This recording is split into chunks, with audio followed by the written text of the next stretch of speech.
Hello students, welcome to life. अब तक हमने डिस्कस किए हैं कुछ methods for the separation of mixtures. So उसी के अंदर हम कुछ जो दूसरे मेथड्स हैं वो स्टडी करने वाले हैं। Now today we will study the sublimation and the fractional distillation. Right, मान लिया हमारे पास कोई भी सॉल्यूशन है, कोई भी मिक्सचर है, किसका, कॉमन साल्ट का और अमोनियम क्लोराइड का। Right, common salt and ammonium chloride को हमने क्या कर रखा है, मिक्स कर रखा है। तो हम उन्हें कैसे सेपरेट करेंगे? By using sublimation. अब सब्लिमेशन क्या होता है? सब्लिमेशन के अंदर क्या होता है कि जो कोई भी सब्सटेंस है, अगर हम उसको हीट करते हैं तो वो डायरेक्टली किस में कन्वर्ट हो जाता है, सॉलिड टू गैसियस स्टेट। या फिर उसको हम कूल करेंगे और गैसियस स्टेट के अंदर है तो वो सॉलिडिफाई हो जाता है, मतलब लिक्विड स्टेट में वो नहीं आता। So direct conversion of an substance from solid to liquid or liquid to solid is known as sublimation. So sublimation किस तरह के substances के लिए हम यूज़ कर सकते हैं? जो कि volatile हो और जो substances directly क्या हो, solid से gaseous state के अंदर convert हो सकें। तो यहाँ पे common salt जो है वो तो sublimate नहीं हो सकता, right? क्योंकि इसका जो melting point है वो बहुत हाई है। राइट, तो बच गया कौन, अमोनियम क्लोराइड। और अमोनियम क्लोराइड हमें पता है क्या है, एक वॉलेटाइल सब्सटेंस है जो डायरेक्टली गैसियस स्टेट में कन्वर्ट हो जाता है, from solid to gaseous state में डायरेक्टली कन्वर्ट हो जाता है, that is it get sublimates. So sublimation can be used for the separation of ammonium chloride and common salt mixture. Correct है। अब हम करेंगे कैसे? एक ट्राइपॉड स्टैंड लेंगे। राइट, ये हमारा ट्राइपॉड स्टैंड है, उसके ऊपर हमने रखी चाइना डिश। ये एक कटोरी जैसी होती है जो कि चीनी मिट्टी की बनी होती है। ठीक है, this is our china dish. Right, और इसके अंदर हमने क्या डाल रखा है, अपना अमोनियम क्लोराइड और सॉल्ट का मिक्सचर। तो इसके अंदर हमारा क्या है, मिक्सचर, जिसे हमें करना है सेपरेट। राइट, और इसके ऊपर हम रखेंगे क्या, एक फ़नल। स्पेस कम बची इसलिए फ़नल का साइज़ हमने छोटा करना पड़ा। राइट, इसके ऊपर हमने क्या रख दी, फ़नल रख दी। और जैसे ही हम इसको हीट करेंगे, अपना बर्नर ऑन करेंगे, तो सबसे पहले जो है, कौन ज़्यादा सबसे पहले हीट अप होगा, कौन ज़्यादा सबसे पहले एवोपरेट होगा, सॉल्ट या ammonium chloride? Of course ammonium chloride, क्योंकि अमोनियम क्लोराइड का जो बॉइलिंग पॉइंट है वो क्या है, काफ़ी लो है। ठीक है, सो अमोनियम क्लोराइड क्योंकि वोलेटाइल है नेचर में, ammonium chloride is volatile substance. Volatile substance क्या होते हैं, जो हल्की सी हीट करने पे क्या हो जाएं, स्टेबल नहीं रह पाते। ठीक है, मतलब एक तरह से हीट को वो टॉलरेट नहीं कर सकते और अपनी स्टेट जो है वो चेंज कर देते हैं। That are quite unstable substances are known as volatile substances. ठीक है, सो अमोनियम क्लोराइड क्या है, इज़ अ वोलेटाइल सब्सटेंस और इसका बॉइलिंग पॉइंट क्या है, लो है। तो जो अमोनियम क्लोराइड है, यहाँ पे हमने लगा रखी है कॉर्क। ठीक है, ताकि जो हमारा सब्सटेंस एवोपरेट हो या वेपराइज हो, वो बाहर एटमॉस्फेयर में ना जाके हमारी जो ये चाइना डिश है इसी के सरफेस के ऊपर डिपॉजिट हो जाए। राइट, तो जैसे जैसे हम हीट सप्लाई करते जाएंगे, टेम्परेचर बढ़ता जाएगा और जो इसके अंदर जो अमोनियम क्लोराइड के पार्टिकल्स थे वो क्या होने स्टार्ट हो जाएंगे, वेपराइज होने स्टार्ट हो जाएंगे। ठीक है, अब जैसे जैसे वो वेपराइज होंगे, क्योंकि इसका सरफेस जो है, जो चीज़ जितनी ज़्यादा जल्दी स्टेट चेंज करती है उतनी ही वापस आने में भी टाइम वो कम लेती है। राइट, तो जैसे ही वो फनल के सरफेस के ऊपर टच होगी तो वो यहाँ पे डिपॉजिट होना स्टार्ट हो जाएगी, कौन, अमोनियम क्लोराइड। ठीक है, ऐसे ऐसे करके हम इसको हीट करते रहेंगे और जो हमारी अमोनियम क्लोराइड है वो फनल के सरफेस के ऊपर डिपॉजिट हो जाएगी। जैसे ही हम देखेंगे कि वेपर्स का आना बंद हो गया, मतलब क्या हुआ, हमारी जो अमोनियम क्लोराइड थी वो सेपरेट हो गई, किससे, कॉमन सॉल्ट से। और अब हम अपनी फनल को उतार लेंगे और बाय स्क्रैचिंग इट अपने अमोनियम क्लोराइड को एक अपने सेपरेट कंटेनर में या फिर फिल्टर पेपर पे कलेक्ट कर लेंगे, ठीक है। तो हमारा जो मिक्सचर था किसका, अमोनियम क्लोराइड का और कॉमन सॉल्ट का, दैट इज़ सेपरेटेड नाउ। तो इस एक्टिविटी से, इस प्रोसीजर से या फिर इस एग्जांपल से हमें क्या पता चला, सब्लिमेशन हम किस तरह के सब्सटेंसेस के लिए यूज़ कर सकते हैं, किस तरह के मिक्सचर्स के लिए, जिसमें जो हमारा एक कंपोनेंट जो है वो क्या हो, वॉलेटाइल हो, जो सब्लिमेट हो सके।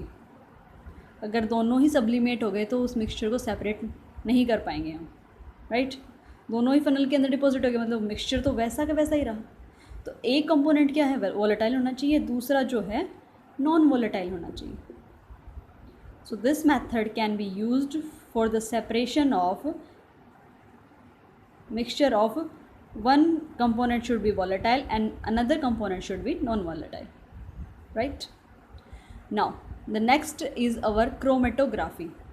अब chromatography क्या होती है, नाम सबसे अभी अभी सुना होगा, ठीक है, it is a new one for you guys. So chromatography क्या होती है, क्रोमेटो का मतलब क्रोमा, क्रोमेटोग्राफी, ठीक है। क्रोमेटो आया है क्रोमा वर्ड से, और क्रोमा का मतलब होता है कलर की है ये, ठीक है। क्रोमा का मतलब क्या होता है, कलर, और ग्राफी का मतलब क्या होता है, और ग्राफी का मतलब क्या होता है, राइटिंग, ठीक है, मतलब कलर राइटिंग, ठीक। तो इसके अंदर क्या है, हम कलर्ड सब्सटेंस को सेपरेट कर सकते हैं बाय यूजिंग क्रोमेटोग्राफी, क्योंकि आजकल तो बहुत सारी क्रोमेटोग्राफिक टेक्निक्स जो हैं वो डेवलप हो चुकी, क्योंकि chromatography is quite modern method of separation of mixtures. अब इससे सिर्फ कलर्ड सब्सटेंसेस नहीं, बहुत सारे ऐसी एप्लीकेशंस हैं जो काफ़ी हेल्पफुल है, मेडिकल साइंस में भी, फॉरेंसिक साइंस में भी इसका काफ़ी इस्तेमाल होता है, ठीक है। So not only in the color separation, it is also used in various field as well. So it is a modern method and versatile method for the purification या फिर identification of two mixed substances. Firstly जो हमारी chromatography है वो coloured substances को, coloured pigments को, जैसे कि हम क्या करते हैं, ऑर्गेनिक केमिस्ट्री है, ऑर्गेनिक केमिस्ट्री का मतलब क्या है, जो नेचुरल सब्सटेंसेस की स्टडी करती केमिस्ट्री, वो ऑर्गेनिक केमिस्ट्री, ठीक है। तो जितने भी ऑर्गेनिक सब्सटेंसेस हैं हमारे, जैसे मान लिया तुमने कोई भी लीफ लिया, ठीक है, किसी भी पेड़ का लीफ ले लिया, उसके अंदर क्या है, कई तरह के सब्सटेंसेस हैं, and definitely they are coloured in nature, ठीक है। तो उन सब्सटेंसेस को, उन कंपाउंड्स को अलग करने के लिए क्या यूज़ करोगे, क्रोमेटोग्राफी, ठीक है। तो इनिशियली क्या था कि जो क्रोमेटोग्राफी थी वो कलर्ड सब्सटेंस को सेपरेट करने के लिए इस्तेमाल होती थी, ठीक है, इसीलिए इसका नाम पड़ गया chromagraphy, that is chromatography, that is separation of colours या कलर राइटिंग हम कह सकते हैं, ठीक है। Otherwise nowadays it have been many type of chromatographic technique have been developed and they are quite advanced, जो कि बहुत सारी इम्पोर्टेंट एप्लीकेशंस जो है इसकी हेल्प से हम कर सकते हैं। दैट इज़ कोई भी फॉरेंसिक लैब में है, ठीक है, उससे क्या करना है कि कोई भी क्रिमिनल है, उसकी जो ब्लड सैंपल है उसमें ये चेक करना है कि कोई भी ड्रग या फिर अल्कोहल उसने लिया है या नहीं लिया। So that identification is also done by using chromatography. या फिर हम कहें कि कोई भी केमिकल रिएक्शन हम कर रहे हैं लैब के अंदर, उसमें दो सब्सटेंसेस को हमें सेपरेट करना है, तो उसके अंदर भी क्रोमेटोग्राफी का यूज़ होता है। सो क्रोमेटोग्राफी बहुत सारे टाइप्स की होती हैं। अब जो मॉडर्नाइजेशन आई है उसके तहत जो है क्रोमेटोग्राफी की बहुत सारी टेक्निक्स डेवलप हो चुकी हैं, जिसे हम कह सकते हैं टाइप्स ऑफ क्रोमेटोग्राफी, जैसे कि कॉलम क्रोमेटोग्राफी है, ठीक है, उसके बाद थिन लेयर क्रोमेटोग्राफी है, क्रोमेटोग्राफी, ठीक है, थिन लेयर मतलब हम इसको शॉर्ट फॉर्म में बोलते हैं TLC, ठीक है, TLC है। उसके बाद है हमारी जैसे कि गैस और लिक्विड को सेपरेट करने के लिए गैस लिक्विड क्रोमेटोग्राफी है। इसकी शॉर्ट फॉर्म यूज़ करते हैं GLC, और या फिर हम कह सकते हैं हाई परफॉर्मेंस लिक्विड क्रोमेटोग्राफी है, हाई परफॉर्मेंस लिक्विड क्रोमेटोग्राफी। और ये सारे की सारी जो क्रोमेटोग्राफी के बहुत ज़्यादा कॉम्प्लेक्स हैं, ठीक है, इनकी एप्लीकेशन या फिर मेथड जो है बहुत ही कॉम्प्लेक्स है। तो ये सब हम इस चैप्टर में स्टडी नहीं करने वाले। सो एक सिंपलेस्ट क्रोमेटोग्राफी है, that is our paper chromatography.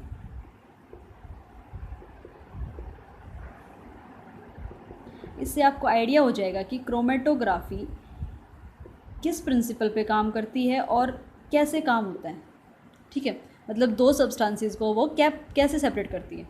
सो एक ओवरव्यू मिल जाएगा तुम्हें कि क्रोमेटोग्राफी को हम कैसे यूज़ कर सकते हैं। और in higher classes you gonna meet with these types of chromatographic techniques, right. So first of all paper chromatography. Paper मतलब यहाँ से हिंट मिल रहा है कि हमें इस क्रोमेटोग्राफी के अंदर पेपर का यूज़ करना है, और पेपर यहाँ पे क्या है, एक फ़िल्टर पेपर का हम यूज़ करते हैं। एक स्पेशल टाइप का फ़िल्टर पेपर होता है जिसे हम बोलते हैं क्रोमेटोग्राफी फ़िल्टर पेपर, राइट। सो इसके अंदर हम इसको यूज़ कैसे करते हैं या सब्सटेंसेस को सेपरेट कैसे करते हैं, by using an example I will try to explain it. So chromatography किस प्रिंसिपल पर डिपेंड करती है, मतलब किस प्रिंसिपल के बेसिस पे काम करती है। सो बेसिक प्रिंसिपल क्या है क्रोमेटोग्राफी का, कि जो हमारे सब्सटेंसेस हैं, जो डिफरेंट सब्सटेंस है वो उसकी डिफरेंट सोलिबिलिटी होगी। एक पर्टिकुलर सॉल्वेंट, मान लिया हमने कोई भी सॉल्वेंट लिया, ठीक है, और इस सॉल्वेंट के अंदर हमने दो सब्सटेंसेस को डिसॉल्व किया, that is substance A and substance B। तो दोनों की सोलिबिलिटी जो है वो डिफरेंट होगी। दोनों सब्सटेंसेस अलग हैं तो दोनों की सोलिबिलिटी भी अलग अलग होगी। कोई जल्दी सोल्यूबल है, कोई लेट सोल्यूबल होता है, कोई ज़्यादा सोल्यूबल है, कोई कम सोल्यूबल होगा, ठीक है। तो दोनों की सोल्यूबिलिटी जो है वो अलग अलग होगी। तो इसी प्रिंसिपल के ऊपर जो है हमारी क्रोमेटोग्राफी काम करती है। इसको एक्सप्लेन करते हैं एग्जांपल के थ्रू। क्या करना है, एक पेपर स्ट्रिप लेनी है, that is our filter paper की स्ट्रिप है। ये मान लिया पेपर स्ट्रिप है, ये हमारी क्या है, पेपर स्ट्रिप, या फिर हम कह सकते हैं that is our chromatographic filter paper, ठीक है। इसके ऊपर हम पेंसिल की हेल्प से एक लाइन लगा लेंगे। पेंसिल की हेल्प से हमने क्या लगा ली, लाइन लगा ली, ठीक है। और हमें जिस कलर्ड सब्सटेंस को सेपरेट करना है उसकी एक डॉट यहाँ पे लगा देंगे। जैसे हम मान लेते हैं हमने कोई भी स्केच लिया है, ठीक है, ब्लैक स्केच ले लो, ठीक है, उसकी डॉट इस लाइन के सेंटर में हमने लगा दी, ठीक है। उसकी इंक ली, किसी भी तरह से इंक लेने की ज़रूरत ही क्या है, उसको हम स्केच से मार्क कर लेंगे ऐसे। तो ये इंक क्या हुआ, उस पेपर के ऊपर भी तो डंप होगी ना। तो अब इसको क्या कर लेंगे, इस स्ट्रिप को अब थोड़ी देर के लिए ड्राई कर देंगे।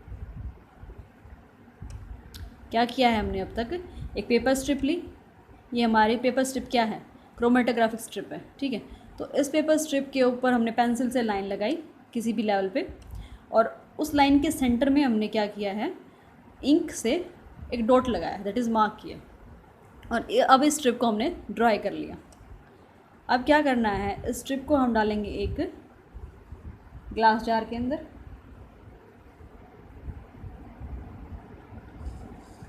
ये मान लिया हमारा ग्लास का जार है, ठीक है।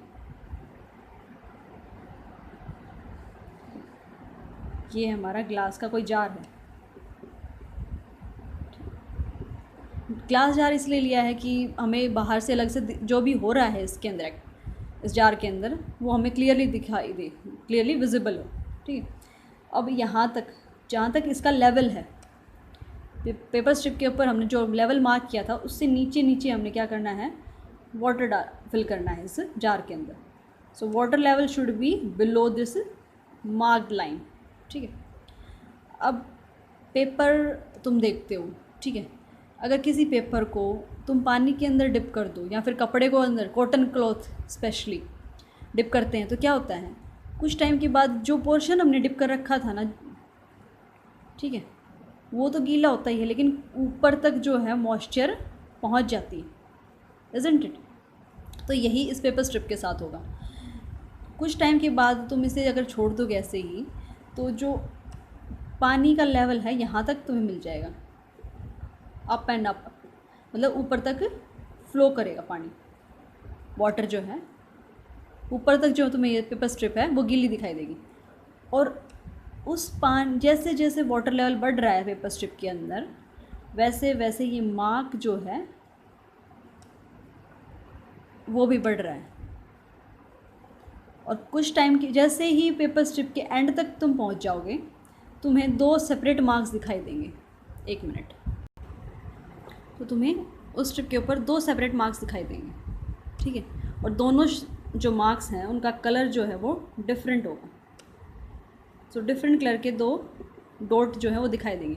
मतलब जो ये डॉट था वो पानी के साथ साथ तो ये भी जो है मूव कर रहा है, और वो भी इसका कलर जो है इसके अंदर, मान लिया हमने कोई भी ब्लैक कलर की इंक इसके ऊपर प्लॉट की थी, ठीक है, ब्लैक कलर का स्पॉट डाला था, तो इस ब्लैक कलर की इंक के अंदर भी 2 कलर की डाइज जो हैं वो मिक्स्ड हैं। अब जैसे ही हमने इस क्रोमेटोग्राफिक स्ट्रिप के ऊपर इसको रखा, वाटर जैसे जैसे बढ़ा, वाटर के पार्टिकल के साथ इस इंक के पार्टिकल भी मूव करना स्टार्ट कर गए।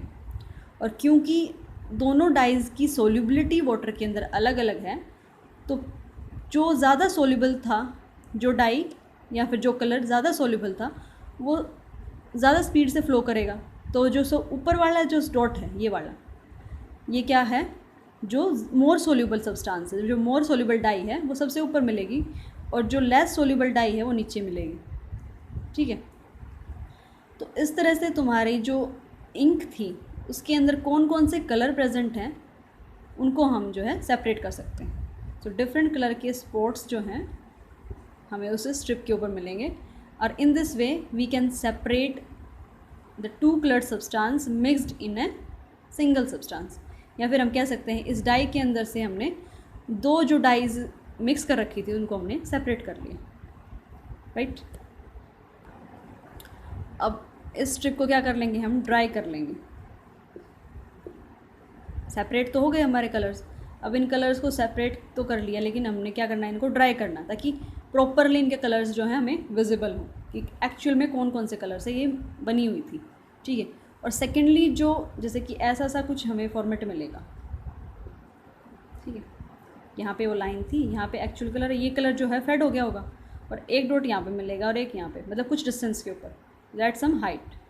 तो ये हमारा जो हो गया एक ग्राफ सा ड्रॉ हो गया ना, तो इसको हम बोलते हैं क्रोमेटोग्राफ।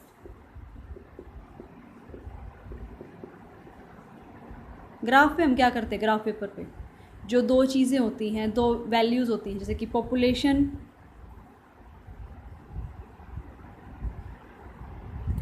मान लिया हमने क्या किया है, कोई भी XY प्लॉट करते हैं ना, सो मान लिया हमने स्पीड और टाइम का ग्राफ प्लॉट किया है, ठीक है। तो जैसे जैसे स्पीड बढ़ती है, जैसे जैसे टाइम बढ़ता है, स्पीड भी बढ़ती है, तो कुछ ऐसे सा ग्राफ होता है। मतलब जो 2 वैल्यूज़ हैं, सिंपली अगर हम कहें 2 वैल्यूज़ के अंदर चेंज जो है उसी को हम ग्राफ बोलते हैं, जो प्लॉट है उसको ग्राफ बोलते हैं। तो यहाँ पे जो 2 हमारे कलर्स थे उनके बीच में एक पर्टिकुलर हाइट का डिफरेंस है, इसीलिए हम इसको बोलते हैं क्रोमेटोग्राफ। सो क्रोमेटोग्राफ क्या है, जो हमने स्ट्रिप यूज़ की थी, क्रोमेटोग्राफिक स्ट्रिप, जो हमारी डाइज़ है सेपरेट होने के बाद जो एक उन डाइज़ के बीच में हाइट का डिफरेंस हमें मिला है, तो इस स्ट्रिप को अब हम क्या बोलेंगे, क्रोमेटोग्राफ। अब एप्लीकेशन क्या है, एप्लीकेशन काफ़ी इम्पोर्टेंट है इसकी, chromatography. First of all, as I already have mention कि कलर्ड पिगमेंट्स को ये सेपरेट करने के लिए यूज़ होता है। कलर्ड पिगमेंट्स मतलब मान लिया हमें कोई भी लैब में एक्सपेरिमेंट करना है, कोई भी किसी भी पेड़ का हमने कोई भी एक्सट्रैक्ट ले लिया, या फिर कोई भी फ्लावर हम लिया है, ठीक है, कोई भी फ्लावर ले लिया हमने, ठीक है, उस फ्लावर के अंदर अननोन प्लांट है, उसके अंदर कौन सा सब्सटेंस, कौन सा कंपाउंड प्रेजेंट है, ये पता करने से पहले जो भी एक फ्लावर के अंदर एक टाइप का कंपाउंड तो होगा नहीं, कई तरह के कंपाउंड्स होंगे, तो उन कंपाउंड्स को पहले हमें क्या करना पड़ेगा, सेपरेट करना पड़ेगा। And definitely they are coloured substances, coloured pigments होंगी, तो उनको हम सेपरेट किसकी हेल्प से करेंगे, क्रोमेटोग्राफी के अंदर। अब सेपरेट होने के बाद उनकी स्ट्रक्चर और फॉर्मूला जो है हम स्टडी करेंगे, एनालाइज करेंगे और पता करेंगे कि इसके अंदर कौन कौन से सब्सटेंसेस प्रेजेंट हैं। So it is firstly used for the separation of coloured pigments in organic substances या फिर डाइज, राइट। सेकेंड एप्लीकेशन क्या है, कोई भी ब्लड है, ब्लड सैंपल लिया हमने, किसी भी क्रिमिनल का ब्लड सैंपल लिया है, तो फॉरेंसिक लैब में यूज़ होता है, तो उसके अंदर ड्रग्स की टेस्टिंग के लिए कि उस ब्लड सैंपल के अंदर ड्रग है या नहीं है, कोई निकोटीन या फिर कोई नशीला सब्सटेंस है या नहीं है, ये चेक करने के लिए जो है हम क्रोमेटोग्राफी का यूज़ करते हैं। Definitely that will be a special type of chromatography and this method here the sampling is used in the forensic lab. So sampling of blood या फिर कोई और सब्सटेंस अगर हमें चेक करना हो, जैसे कि स्टेरॉयड चेक करते हैं आजकल, डोपिंग टेस्ट होता है प्लेयर्स का, so that is also the detection of the drugs present in. So drugs ज़रूरी नहीं है हीरोइन की कोकीन ही हो, जो हमारी दवाइयाँ होती हैं, मेडिसिन हैं, उनको भी हम ड्रग्स ही बोलते हैं। तो जो प्लेयर्स हैं उनकी टेस्ट, डोपिंग टेस्ट होता है और उसमें हम क्या चेक करते हैं, स्टेरॉयड्स चेक करते हैं कि स्टेरॉयड उसने लिया है या नहीं लिया है। तो ये सब सैम्पलिंग जो है उनकी सेपरेशन फ्रॉम द ब्लड, तो ब्लड में से उस ड्रग को सेपरेट हम कैसे करते हैं, by using chromatography. And third one is the drugs या फिर केमिकल रिएक्शन है, हमने कोई भी केमिकल रिएक्शन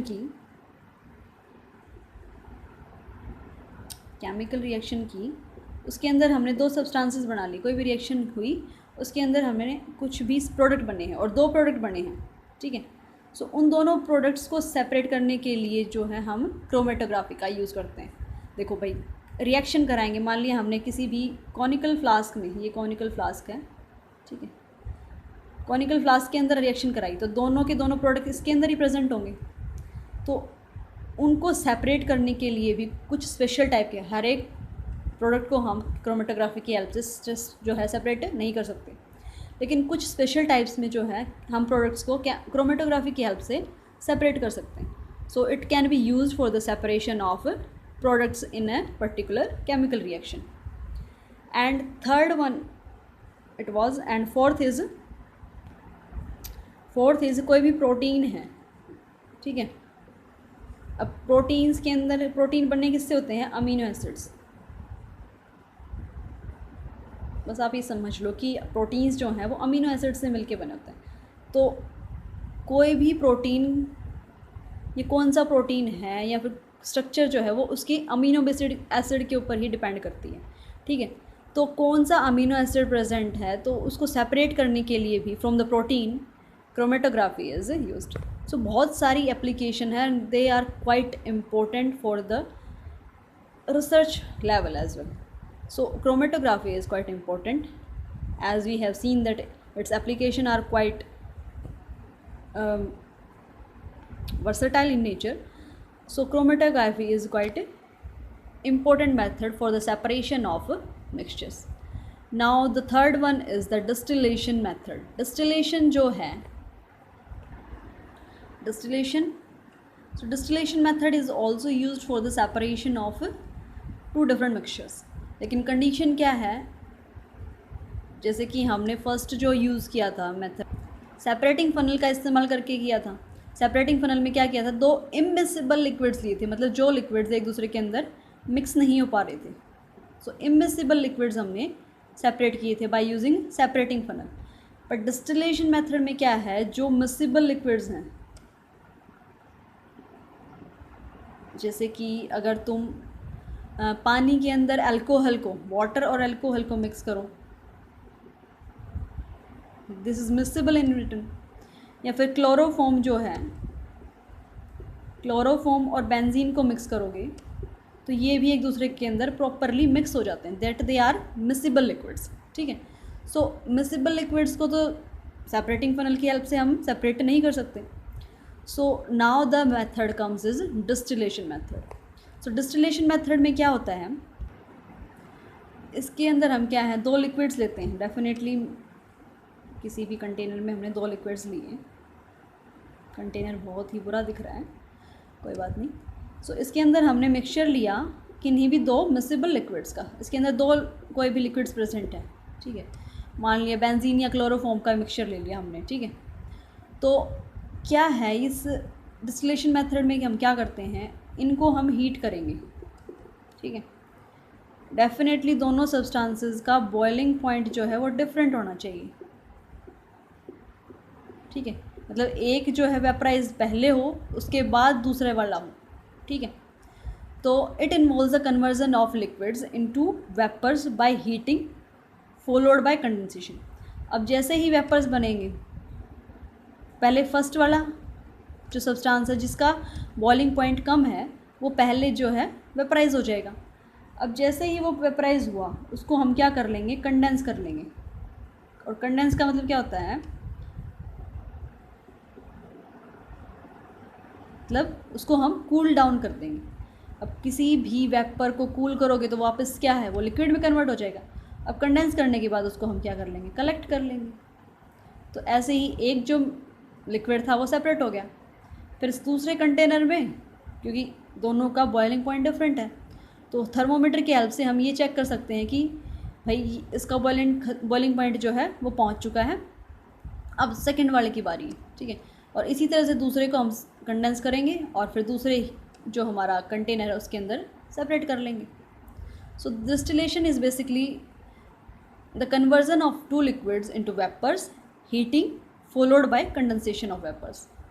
ठीक है, और कंडेंसेशन हम कैसे करेंगे, जो वेपर्स थे उनको हम क्या कर लेंगे, कूल डाउन कर लेंगे। ठीक, सो एग्जाम्पल से समझते हैं इसको। सो बेसिकली प्रिंसिपल क्या है कि दो सब्सटेंसेस होंगे, एक होगा लेस वोलेटाइल, ठीक है, और दूसरा होगा मोर वोलेटाइल। मतलब दोनों का जो बॉइलिंग पॉइंट है वो एक दूसरे से डिफरेंट होना चाहिए। ठीक है, अगर दोनों का बॉइलिंग पॉइंट सेम हो गया तो उनको हम सेपरेट नहीं कर पाएंगे। ठीक है, सो बेसिकली प्रिंसिपल क्या है कि एक सब्सटेंस जो है लेस वोलेटाइल होना चाहिए, एक जो है मोर वोलेटाइल होना चाहिए। सो हमारे फ्रैक्शनल डिस्टिलेशन का जो डिस्टिलेशन मेथड है उसका प्रोसीजर कुछ, उसका जो सेटअप है वो कुछ इस तरह से है। ठीक है, ये हमारा स्टैंड है। स्टैंड का कोई काम नहीं है, ये सिर्फ ये जो हमारा डिस्टिलेशन कंडेंसर है, ये जो हमारा इसको होल्ड करने का काम कर रहा है। ठीक है, हमने क्या किया है, एक ट्राईपॉड स्टैंड लिया है। डेफिनेटली इसके नीचे हम बर्नर रखेंगे। ठीक है, कि हमें इसको बॉयल करना है, सो इसके नीचे रख लिया हमने बर्नर। और ये है हमारा इसको हम बोलते हैं आरबी बोलते हैं, that is round bottom flask, या फिर यहाँ पे बोल दो तुम इसको डिस्टिलेशन फ्लास्क। तो ये है हमारी RB, that is round bottom flask. और ये है कंडेंसर। जो कंडेंसर है ये कुछ ऐसा सा होता है, देखो ये एक ट्यूब लाइक होती है ग्लास की, और इस ट्यूब के अंदर से भी ऐसे ऐसे ऐसे करके जो है हमारा जो वेपर्स हैं वो जाएंगे। ठीक है, मतलब स्ट्रेट नहीं जाएंगे, ऐसे ऐसे राउंड राउंड राउंड करके जाएंगे। इसका फ़ायदा क्या होगा, जो मान लिया अगर दो सब्सटेंसेस को हम सेपरेट कर रहे हैं, ठीक है, तो जो लेस वोलेटाइल था उसके भी कुछ बॉयल करने पे उसके भी कुछ पार्टिकल मिक्स होके हमारे दूसरे सब्सटेंस के साथ आ जाएंगे। लेकिन ऐसे ऐसे करने के बाद जो है जो हमारा लेस वोलेटाइल है वो तो यहीं पे रह जाएगा, क्योंकि वो जल्दी ठंडा हो जाएगा। और जो हमारा सब्सटेंस मोर वोलेटाइल है उसके वेपर ही पहुंचेंगे हमारे दूसरे कंटेनर तक। ठीक है, सो ये है हमारा कंडेंसर। एक्चुअल में जो कंडेंसर है कुछ ऐसा होता है, और ये जो लाइंस बना रखी हैं ये पाइप्स होते हैं। इन पाइप्स के थ्रू जो है हमारा वेपर्स जो हैं उस सब्सटेंस के मिक्सचर के वो पास करते हैं, right. So it is our condenser. ठीक है, सो इस स्टैंड का कोई काम नहीं है, बेसिकली ये कंडेंसर को होल्ड करने का काम करता है। ठीक है, अब डायग्राम में होल्ड करने की ज़रूरत नहीं, बेशक कंडेंसर को इसके स्टैंड को हटा दो, लेकिन ऐसा पॉसिबल नहीं है। ठीक है, तो ये हमारा स्टैंड है और यहाँ पे हमने लगा रखा है कंडेंसर। तो ये हमारा कंडेंसर, सॉरी कंडेंसर ये है, यहाँ से टर्न आउट करते हैं, ठीक है। ये हमारा कंडेंसर है और ये जो तुम्हें एक रॉड सी दिखाई दे रही है ये हमारा थर्मोमीटर है। थर्मोमीटर से तो चेक करेंगे कि हमारा बॉइलिंग पॉइंट जो है उस सब्सटेंस का पहुंच चुका है। अब हम दूसरे सब्सटेंस को डिस्टिलेट कर सकते हैं, ठीक है। और ये है हमारा क्या है ये, इसके थ्रू, ये जो ट्यूब है इसके थ्रू हम क्या करेंगे, कोल्ड वाटर को पास करेंगे। यहाँ पे तो वेपर्स की कूलिंग होगी ना, ठीक है, यहीं पे वेपर्स की कूलिंग होगी। तो यहाँ से जो है हम यहाँ से हम कोल्ड वाटर इसके अंदर से डालेंगे और दूसरी जो है ये आउटलेट है। अब क्योंकि वेपर्स आ रहे हैं तो पानी का जो टेम्परेचर वो बढ़ेगा और यहाँ से हम जो है जो हॉट वाटर है वहाँ से वो उसको यहाँ से हम आउटलेट के थ्रू निकाल देंगे, ठीक है। तो ये प्रोसीजर होता चला जाएगा। तो ये जो पाइप दिख रहा है तुम्हें बीच में से, it can be clear like this, ठीक है। तो ये बीच में से जो पाइप दिख रहा है, हमारे वेपर्स जो हैं, हमारा मिक्सचर जो है, जो सब्सटेंस है, यहाँ से प्योर सब्सटेंस पास होगा और इस फ्लास्क के अंदर हम, या फिर बीकर ले लो, उसके अंदर हम इसको कलेक्ट कर लेंगे। तो इस तरह से एक जो कंपोनेंट है वो हमारा सेपरेट हो जाएगा और जैसे कि दूसरे सब्सटेंस का, दूसरे कंपोनेंट का बॉइलिंग पॉइंट पहुँचेगा, हम अपना जो कंटेनर है इसको सेपरेट कर हटा देंगे यहाँ से और दूसरे कंटेनर में उस दूसरे सब्सटेंस को कलेक्ट कर लेंगे। समझ में आया? तो देखो क्या किया है हमने, ये आरबी है, राउंड बॉटम फ्लास्क है, इसके अंदर हमने अपना मिक्सचर ले लिया, उसको हीट किया। जो पहले बॉयल होगा वो पहले जो है वेपराइज हो जाएगा। पहले वेपराइज होने के बाद क्या हुआ, इस कंडेंसर के थ्रू पास होगा। अगर बाय चांस दूसरे कंपोनेंट के भी पार्टिकल्स कुछ हैं इसके अंदर तो वो इस कंडेंसर के अंदर रह जाएंगे, क्योंकि बहुत ज़्यादा लंबा पाथ जो है ये फॉलो करेगा, ठीक है। और उसके बाद जो हमारे वेपर्स हैं, मान लिया देखो हमने क्या लिया, क्लोरोफॉर्म और बेंजीन का मिक्सचर लिया है तुमने, क्लोरोफॉर्म प्लस बेंजीन ली है, ठीक है। क्लोरोफॉर्म का जो बॉइलिंग पॉइंट है वो कम होता है और बेंजीन का जो बॉइलिंग पॉइंट है वो ज़्यादा होता है। क्लोरोफॉर्म का बॉइलिंग पॉइंट कितना होता है, 334 केल्विन और इसका होता है अप्रॉक्सीमेटली आई थिंक 353 केल्विन, ठीक है। सो इन दोनों के बॉइलिंग पॉइंट में डिफरेंस है, इसका बॉइलिंग पॉइंट कम है तो ये पहले वेपराइज होगा। सो मान लिया हमने क्लोरोफॉर्म हीट किया, इसको ये टेम्परेचर पहुंच गया तो क्लोरोफॉर्म वेपराइज होना स्टार्ट हो जाएगा, ठीक है। लेकिन हम हीट कर रहे हैं तो बाय चांस कुछ पार्टिकल्स इसके भी मिक्स हो जाएं तो कंडेंसर के अंदर जो ये राउंड एंड राउंड पाथ्स बना रखे हैं हमने, ये क्या करेंगे, जो बेंजीन के पार्टिकल हैं जैसे इसके थ्रू पास करेंगे ये इसी के अंदर जो है रह जाएंगे, क्योंकि इसका बॉइलिंग पॉइंट अभी तक पहुंचा नहीं है। बाय चांस जो है इसके पार्टिकल्स उसके अंदर चले गए हैं, ठीक है। तो यहाँ से जो होगा पास होगा वो सिर्फ हमारा प्योर क्लोरोफॉर्म होगा और यहाँ पे हम कलेक्ट कर लेंगे। जैसे ही टेम्परेचर ये पहुँचा, हमने इस कंटेनर को हटा दिया, दूसरा कंटेनर रख लिया और उसके अंदर क्या कलेक्ट हो जाएगा, हमारा बेंजीन कलेक्ट हो जाएगा। इस तरह से हम बेंजीन और क्लोरोफॉर्म के मिक्सचर को क्या कर लेंगे, सेपरेट कर लेंगे। या फिर कोई भी दो मिसिबल सब्सटेंसेस का मिक्सचर है उसको हम इसी मेथड से, दैट इज़ डिस्टिलेशन के हेल्प से सेपरेट कर सकते हैं। अब डिस्टिलेशन मेथड जो है ये भी क्वाइट इम्पोर्टेंट है, एप्लीकेबल है। इसकी एप्लीकेशन क्या है, जो हमारी पेट्रोलियम इंडस्ट्रीज़ हैं, देखो पेट्रोलियम जो है ऐसे ही तो नहीं निकल के आता, उसके अंदर बहुत सारी इम्प्योरिटीज़ भी होती हैं और बहुत सारे डिफरेंट कंपाउंड्स भी होते हैं, कंपोनेंट्स भी होते हैं जो कि वेस्ट नहीं होते, काम के होते हैं, ठीक है। जैसे क्रूड ऑयल है, हमने निकाला, पेट्रोलियम निकाला, that is our crude oil, ठीक है। कच्चा तेल निकाला हमने ज़मीन से, उसके अंदर क्या होगा, पेट्रोल भी होगा, डीजल भी होगा, ठीक है, गैसोलीन भी होगी, कैरोसिन भी होगा और क्या है, लुब्रिकेटिंग ऑयल्स भी होंगे, दैट इज़ ग्रीस टाइप कुछ भी, ठीक है। सो उसके अंदर लुब्रिकेटिंग ऑयल्स भी होंगे। तो डेफिनेटली सबका जो बॉइलिंग पॉइंट है डिफरेंट होगा।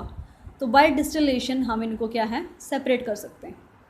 And second application is also quite important. मान लिया हमें, देखो ऑक्सीजन सिलेंडर देखे ना तुमने, या फिर हाइड्रोजन फ्यूल भी यूज़ होता है, तो हाइड्रोजन गैस और ऑक्सीजन को हमने एयर के अंदर से सेपरेट कैसे किया, या फिर हम यूँ कहें जो ऑक्सीजन है या फिर हाइड्रोजन गैस है कहाँ से आई।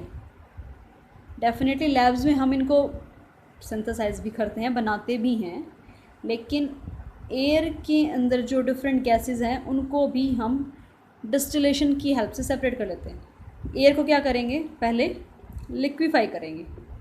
तो जो लिक्विफाइड एयर है उसको बाय यूजिंग डिस्टिलेशन हम सेपरेट कर सकते हैं इनटू डिफरेंट गैसेस के अंदर। So it is also an important thing. So distillation is also a very important method for the separation of mixtures. So किसी भी टाइप की मिक्सचर हो, कंडीशन क्या है, दोनों का बॉइलिंग पॉइंट है जो है वो डिफरेंट होना चाहिए, ठीक है। So by using distillation we can separate these two mixtures. So here are the methods of separating for the separation of different mixtures. So next class में हमारे दो छोटे छोटे टॉपिक और रह गए हैं, that is purification of water and the crystallization. So I hope ये क्लास काफ़ी बेनिफिशियल रही होगी आप लोगों के लिए, और डेफिनेटली बुक से रीडिंग ज़रूर लेना। Thank you.